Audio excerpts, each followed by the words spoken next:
Thank you for assembling with us for this solemn and reverent commemoration as we join in humility and respect to honor the bravery and sacrifice of Marine Lance Corporal Gary Lee Ream.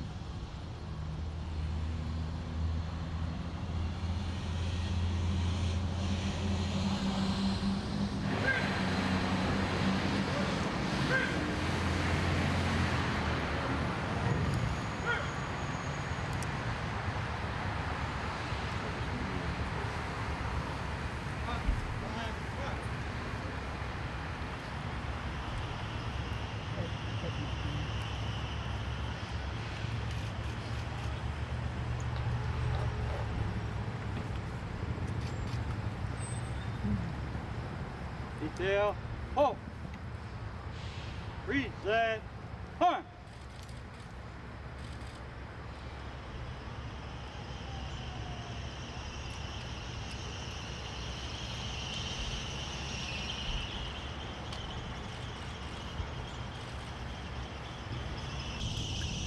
Now, Sergeant Stephen Lewis will lead us in the Pledge of Allegiance, followed by Ellen Deal, who will be singing our national anthem, and then Reverend Richard Dennison will give our invocation. Please join me with singing the Pledge of Allegiance. I pledge allegiance to the flag of the United States of America and to the republic for which it stands, one nation, under God, indivisible, with liberty and justice for all. Thank you.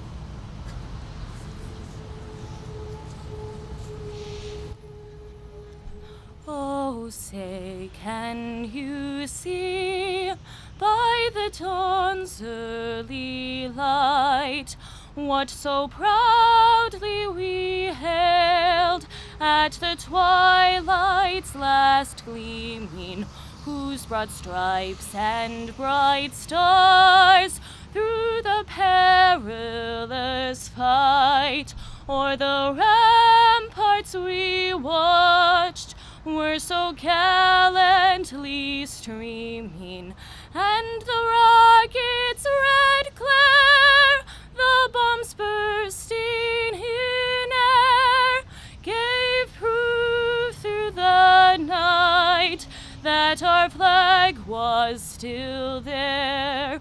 Oh, say, does that star-spangled banner yet wave o'er the land of the free and the home of the brave? On, here!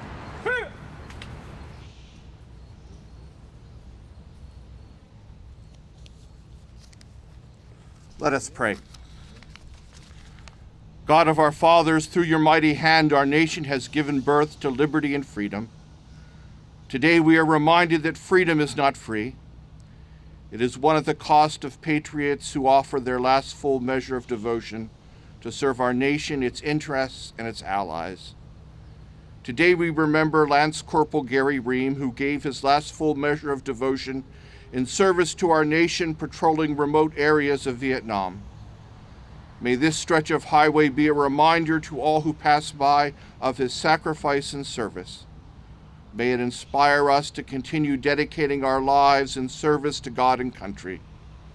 Let us remember that when our nation calls, all gave some gave all, but let us also remember some still give.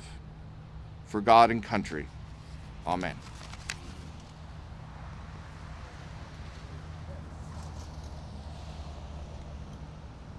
It's my privilege to introduce to you Marine Lieutenant Colonel John K. Gerard, a student at the United States Army War College, to speak on this most meaningful occasion.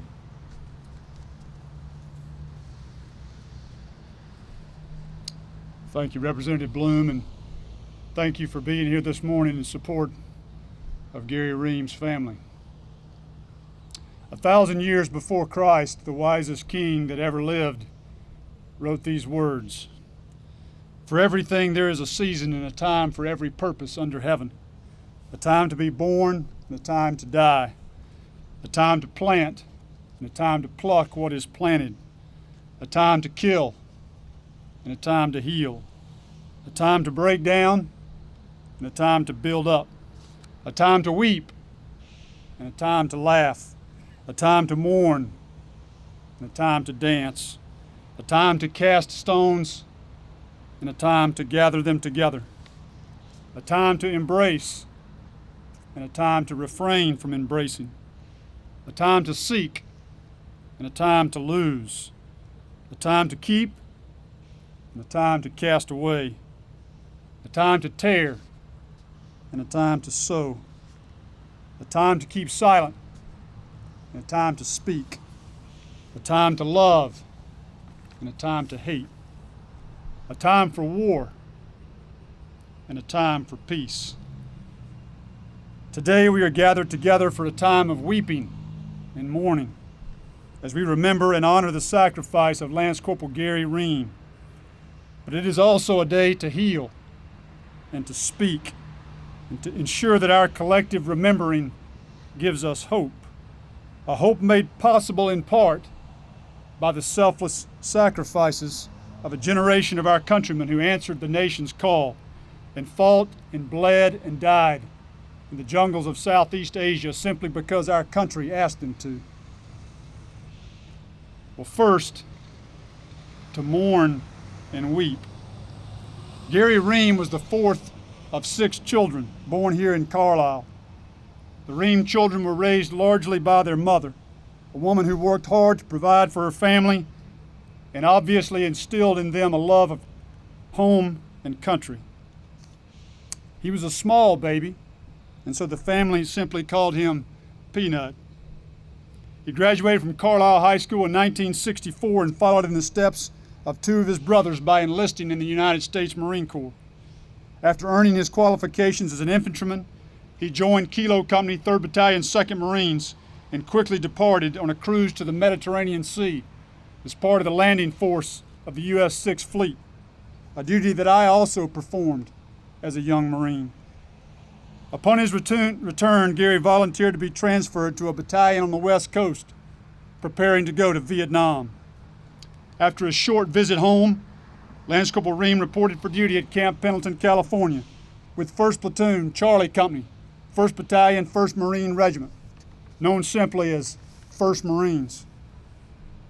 After pre-deployment training at Camp Pendleton and 29 Palms, and a final stop in Okinawa, Japan, he arrived with his battalion in Da Nang, Vietnam in 1966. Gary had been in country for a little over 5 months by November. His platoon had alternated between defending Charlie Company's perimeter just inland from the South China Sea and conducting localized security patrols. The 3rd of November was remembered as being cold and wet by Lance Corporal Ream's comrades. Cold and wet for Vietnam. When you live in the elements, temperature and precipitation take on new meanings. Probably because of his experience, Lance Corporal Ream was walking in the front of his patrol that morning. The point man in warrior language. This mission-critical position was reserved for the finest Marines, those that could be trusted to demonstrate disciplined initiative and protect the rest of the patrol from ambush. Often the point man was the difference in life and death to those that follow behind. He didn't have the luxury of simply plodding along, daydreaming of being back home. His senses had to be carefully attuned to every sight, every sound, and every smell. At some point during the morning patrol, Lance Corporal Ream and his buddy, Lance Corporal Carpenter, observed a military-age Vietnamese male fleeing from near the squad's position. His company commander would later describe what happened next. For heroic achievement in connection with combat operations against the Viet Cong while serving as a rifleman and point man with 1st Platoon, Charlie Company, 1st Battalion, 1st Marine Regiment, 1st Marine Division, on 3 November 1966 in the Republic of Vietnam, Lance Corporal Ream moved aggressively to cut off the route of escape by an enemy combatant who was attempting to start an ambush of Lance Corporal Ream's 10-man patrol. His combat awareness, aggressive action, and fearless movement to contact with the enemy resulted in the prevention of the patrol from being ambushed, while he himself was mortally wounded. His initiative, courageous action, without regard for his own safety, reflected great credit upon himself and upheld the highest traditions of the Marine Corps and the United States Naval Service. Both Lance Corporals Ream and Carpenter would be cut down by enemy fire that morning, thus sacrificing themselves so that their comrades might live. Meanwhile, back home in Carlisle, Gary's family would be forever changed by what had transpired half a world away. The 3rd of November was a Thursday. Here in America, the Monkees were singing The Last Train from Clarksville on the radio. Burt Lancaster and Lee Marvin were starring in the western The Professionals, a big hit at the movie theater. The cover of Sports Illustrated that week featured Notre Dame's quarterback, Terry Hanratty, en route to their national championship later that year. Most Americans went about their daily routines oblivious to the plight of their countrymen suffering and dying so far away. It took about 36 hours for the news of Gary's death to make it back to the local Marine Corps unit responsible for notifying families that their loved ones have been killed or wounded. Gary's siblings have vivid memories of the two-man team that informed first their mother and then the rest of the family, either directly or through friends and supervisors at work. Lance Corporal Ream was buried here at Ashland Cemetery with full military honors on the 12th of November, 1966, 8 months short of his 21st birthday. While it is right and fitting that we should mourn this fine young patriot, let us also take courage and find hope and purpose in our remembrances of such selflessness. A few miles south, at the crossroads town of Gettysburg, our 16th president issued this charge to those gathered on that day to remember another collection of heroic dead. It is for us, the living, rather, to be dedicated here to the unfinished work which they who fought here have thus far so nobly advanced. It is rather for us to be here dedicated to the great task remaining before us, that from these honored dead we take increased devotion to that cause for which they gave the last full measure of devotion, that we here highly resolve that these dead shall not have died in vain, that this nation, under God, shall have a new birth of freedom, and that government of the people, by the people, and for the people shall not perish from the earth. We have two final tasks here this morning. First, on behalf of the United States Marine Corps and a grateful nation, let me again express our gratitude to Gary's family for their service to our beloved country. All of us in uniform know that our efforts are supported and facilitated by our families. Part of them died with Gary that cold, wet morning south of Da Nang. And though the passing of the years may have soothed the grief, they suffer still. Allow me also to extend that gratitude to the city of Carlisle. Men are not born to heroism. They are molded by families, by communities, and friendships. In a poignant scene at the end of a great movie, The Bridges at Toko Ri, Admiral Tarrant sits on the bridge of the USS Savo Island and watches as his brave young pilots return to the aircraft carrier, knowing that he has lost some of his best crews that day. He gazes into the setting sun and asks himself and us, where do we get such men? The answer to the Admiral's question, they come from families like the Reams, and boroughs like Carlisle, Pennsylvania, where patriotism and friendship and service are not just words or antique concepts. They are virtues that built and sustained the United States, and for which young men like Gary offered their lives to protect and defend. Lastly, Representative Bloom and Gary's family will shortly unveil a sign beside the highway honoring Lance Corporal Ream in perpetuity. Why a sign beside a state highway? Well, memorials have been around since earliest recorded history. The Bible tells us that when the children of Israel had crossed over the river Jordan into the Promised Land, they established a landmark at Gilgal on the banks of the Jordan. Joshua chapter 4 records, "And it came to pass." Thank you, Steve. When all the people had completely crossed over the Jordan, that the Lord spoke to Joshua, saying, "Take for yourselves 12 men from the people, one man from every tribe, and command them, saying, Take for yourselves 12 stones from here, out of the midst of the Jordan, from the place where the priest's feet stood firm. You shall carry them with you over, and leave them in the lodging place where you lodge tonight." Then Joshua called the 12 men whom he had appointed from the children of Israel, one man from every tribe.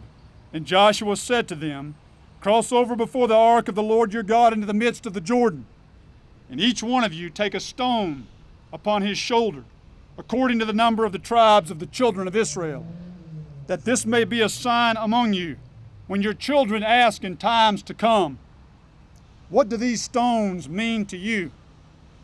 Then you shall answer them that the waters of the Jordan were cut off before the ark of the covenant when it crossed over the Jordan, and these stones shall be for a memorial to the children of Israel forever."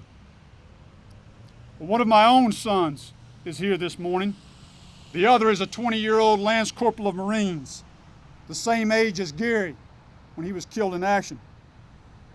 When Ethan Thomas asked me what we were going to do this morning, in effect, "What do these stones mean to you, Daddy?" I explained that our purpose was to honor a young man who gave the last full measure of devotion. As long as this memorial sign and others like it stand all across our nation, marking roads and bridges and intersections and other pieces of our landscape, they should be used by us, the living, to remind ourselves and those around us of the price of freedom, to inspire us to remember that liberty is not the license to do whatever we please, but the responsibility to do what we ought. Erecting memorial signs keeps us from committing the great sin of silence. It will speak throughout the ages to come of the courage of one young man who gave his tomorrows that we might have today. For that gift, let us not fail to give thanks. Semper Fidelis.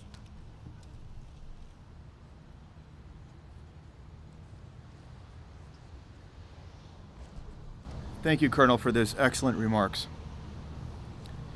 At this time, I'm going to read a letter that was transmitted to me by our U.S. Congressman Lou Barletta for this occasion. Dear members of the Ream family, I write to extend my best wishes on this most solemn of occasions, the renaming of a portion of State Route 74 as the Marine Lance Corporal Gary Lee Ream Memorial Highway. This honor has been a long time coming and is befitting Gary's sacrifice in defense of his country. Lance Corporal Ream followed the example of his brothers and brother-in-law when he enlisted in the Marine Corps in 1964, just after he graduated from Carlisle High School. A little more than 2 years later, he was killed in an ambush in Vietnam. Those who were with him say that he and one other Marine, Bill Carpenter, likely saved the lives of many of their comrades that day. Lance Corporal Ream volunteered for service and laid down his life to protect this nation, 2 acts that will forever brand him as a hero. This stretch of state road is but a small gesture to acknowledge the bravery and selfless actions of Lance Corporal Ream, but those who travel it will see his name and know that he died with honor, defending the nation he loved so much. May God bless Gary Lee Ream, the entire Ream family, and the United States of America. It remains an honor to serve you in the United States House of Representatives. Very truly yours, Lou Barletta, Member of Congress.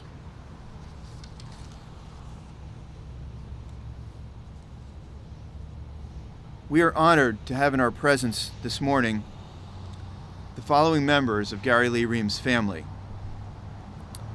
Gary's siblings: Joanne Lane, Wally Ream and his wife Kathy, Alan Ream, and Jody Sollenberger and her husband Earl. Gary's nieces: Doreen Bradley, Barbara Jenna, Toy Smith and her son Garrett, and Shelby Wilkins. Gary's great niece, Lacey Priestley and her husband Kelly and sons William and Matthew. And Gary's nephews, Ronnie Wilson, Jeff Ream, and Scott Ream. Other guests joining us this morning include Nate Heater from U.S. Senator Pat Toomey's office, Leah Sailhammer from U.S. Congressman Lou Barletta's office, Pennsylvania State Representative and Senatorial nominee Mike Regan, Pennsylvania State Representative Cheryl Delosier, Cumberland County Sheriff Ron Anderson, Carlisle Borough Councilperson Connie Byers, the Executive Director of the Cumberland County Historical Society, Jason Ilari, and Wayne Motz, the CEO of the National Civil War Museum, whose diligent research on the events of November 3, 1966, documented the long-lost story of Corporal Ream's heroism and brought closure to the Ream family. I now welcome Jody Sollenberger, Gary's sister, to share some words.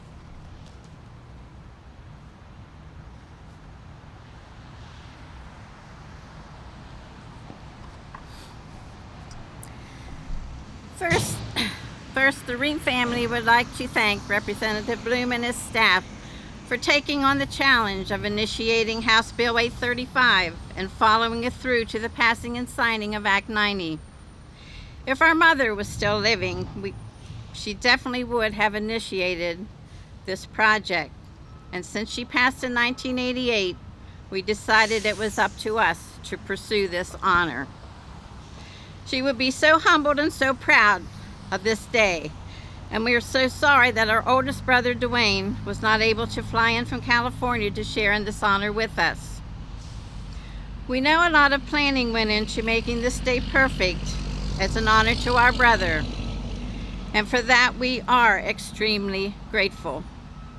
And to all our family and friends who came to share in this special day for Gary, we thank you, all of you. 50 years ago, 3 November 66, in a far distant land in South Vietnam, our brother Gary gave his life for our God and our country. As he and another Marine were point men for their squad that rainy morning, they walked into an ambush, not knowing what would lie ahead of them. As other Marines in the squad stated, if it would not have been for these two brave Marines, the whole squad would have been overrun by the Viet Cong. To this day, we know that Gary died a hero, and this special honor of renaming this section of Route 74 after him will be a lasting reflection of his memory, his life, and that he will never be forgotten and will always be remembered. Our family was so honored to have Mr. Wayne Motz, who at that time in 2003 was curator of the Cumberland County Historical Society. He pursued a project pertaining to the servicemen from Cumberland County who gave their lives in action in Vietnam. To him we are so thankful because without his research and finding Gary's captain and one fellow Marine, we never would have known how Gary died that day. The recollection of Gunny Sergeant Brooks' words of how the day of 3 November 66 began and how it ended brought in some small way a sense of closure to our family on how his life actually ended. Up till that time, we had no idea what had happened that day. Born in Carlisle Hospital on July 25, 1946, the fourth child of 6, Gary, or known to his family and friends as Peanut, was a loving son, a wonderful brother, and a great friend to so many, not only in Carlisle but all the surrounding areas. As a quiet kid growing up in Carlisle, he loved playing baseball, weekend football games with the neighborhood friends, swimming in Leetort Spring, and especially him and his brothers making a raft to float on Leetort Spring. Family picnics at Laurel Lake and Meadowbrook. His Sunday paper route, which our mother would make all his kids get out of bed early Sunday morning and go along. Family Christmases and other holidays at our grandparents' house. And we always enjoy walking around town at Christmas time, shopping for Christmas trees. And I'll never forget one Christmas Eve, we waited to the last minute and there was no real trees to be found. So we went to Woolworth's and ended up with our first aluminum tree. Peanut was not happy and he definitely expressed his discontent. He also enjoyed going to the YMCA and its summer camps, being active in the Police Athletic League, the Church of God Youth Fellowship, and just loved being a kid growing up in the borough of Carlisle and graduating from Carlisle High School with the class of 1964. There isn't a day goes by that our family doesn't reflect back on Peanut's life in some small way. And we definitely cherish each and every precious moment we got to spend with him. And we'll always cherish the numerous memories that Peanut brought into our lives. And for that, we are so very thankful for the 20 years we did get to spend with him. It may be 50 years, but it still seems like only yesterday that we saw his beautiful smile and heard his infectious laugh. Peanut was never afforded the opportunity to return home, pursue a career, get married, raise a family, have grandchildren, retire, and enjoy growing old like you and me. Being born and raised in the borough of Carlisle, he was, is, and always will be a resident of Carlisle. And the Ream family is both humbled and honored to have this section of Route 74 named after him. When his body was brought back to Carlisle from Vietnam, which we were fortunate to have his body return, as so many didn't get to return. Our mother was afforded the opportunity to have him buried at Arlington National Cemetery. But she wanted him close to home so she could visit him as often as she wanted. And Indiantown Gap National Cemetery was not in existence yet. So that is why she laid him to rest in National Cemetery, and which is why this section of Route 74 that passes by Gary's final resting place is a special tribute to Gary, to our mother, and to his family and friends.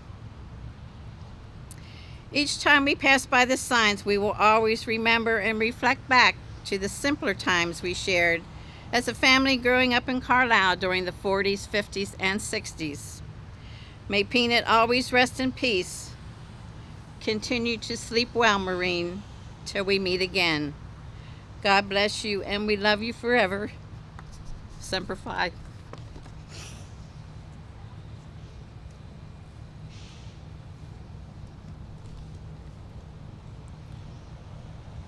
Thank you, Jody. At this time, former Carlisle Mayor Kirk Wilson will present a proclamation, followed by our benediction and the playing of Taps by Sarah Ebert.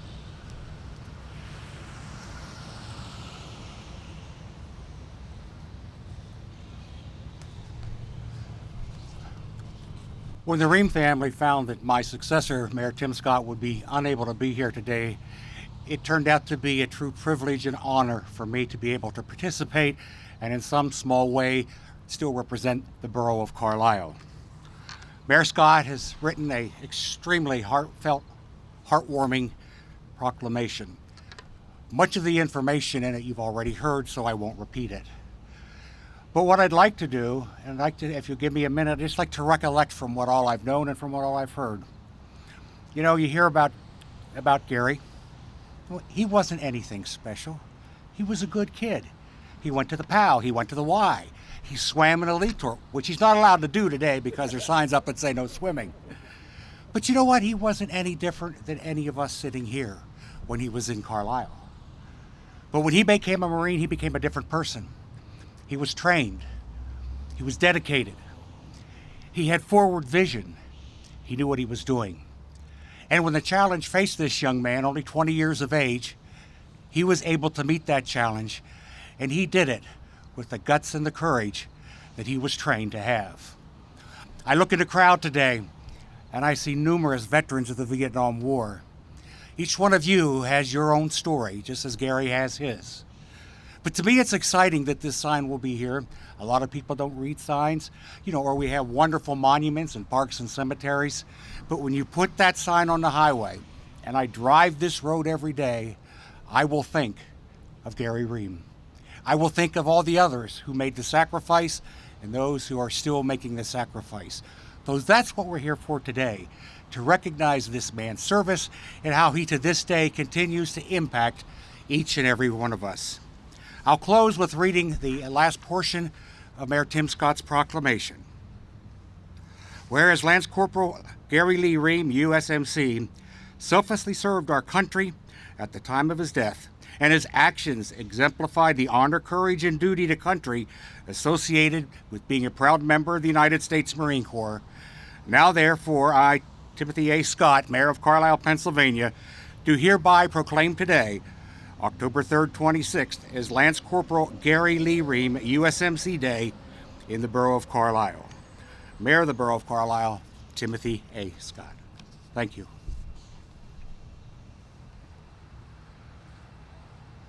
Guard. And hit.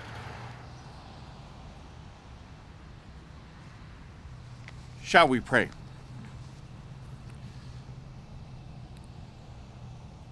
Our Father and our God, as we depart this ceremony, let us remember Lance Corporal Gary Ream's devotion to duty and honor. By continuing to labor for freedom and selfless service in our nation, our commonwealth, and our community. Even as we remember Lance Corporal Ream, we are reminded that many of our nation's finest are far from home and in harm's way. We ask your divine protection upon them. Our prayers of compassion go to all those who in the midst of service have become weakened in mind, body, and spirit, may be wounded, maimed, or detained. As a nation, may we never forget to honor their service, always honor their sacrifice, never forget to thank and support their families. As a nation and commonwealth, may we never cease to honor those who have served for freedom's sake. May God bless the United States of America. Amen. Guard. Present. Hit.